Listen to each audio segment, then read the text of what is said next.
is a spike. The Occupy Wall Street protests in Manhattan may have thinned out a bit, but our next guest says many companies are still worried about employee safety. Is extra security really needed?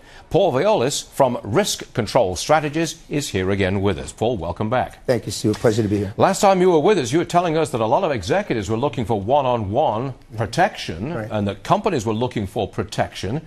Some of them were spending $100,000 just right off the bat to get protection. Right. I put it to you, that's no longer necessary. This protest in downtown Wall Street, that's kind of fading away a little bit. There's no danger from them, is there? Well, actually, it's shifted. I wouldn't say that it's been eliminated, but it's shifted.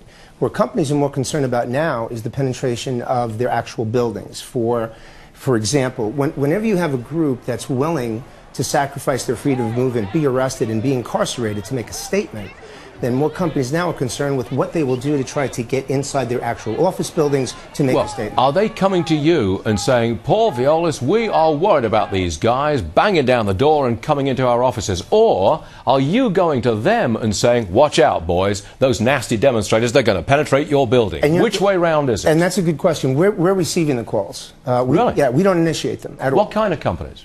Financial companies, hedge funds, fund-to-funds, people that basically live inside that particular community. So what do you tell them? How do you protect a building? Well, really what you do is you want to validate whether or not there is a risk. So don't just throw money at something and think that's going to protect us, because that's really not the best answer.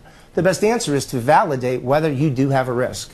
And typically we do that from a stage 1 vulnerability assessment or a penetration test. You have people who will try to get in the building, right? Exactly. By force, right, not by trickery. Exactly. And never breaking the law, but we do a good job, especially in the city of New York, and I think you would agree. We do a good job at the front door.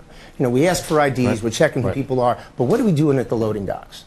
And that's really the point of vulnerability. So we're seeing whether or not people can actually get in. And the other part of this, and again, you're on point. It's not so much now people are concerned about violence. Now people are more concerned about business interruption. And that's really what we're trying to do, is we're trying to assist them in validating the risk and then mitigating the vulnerability preemptively. All right, last question. How much for you to do a vulnerability study of a large office building in New York? See, now this time I came prepared, because last time you got me in that butt, I responded, though. You did? I would say probably about $7,000 all in. That's it? That's it. So I can come to you and say, hey, my building, I'm a little worried.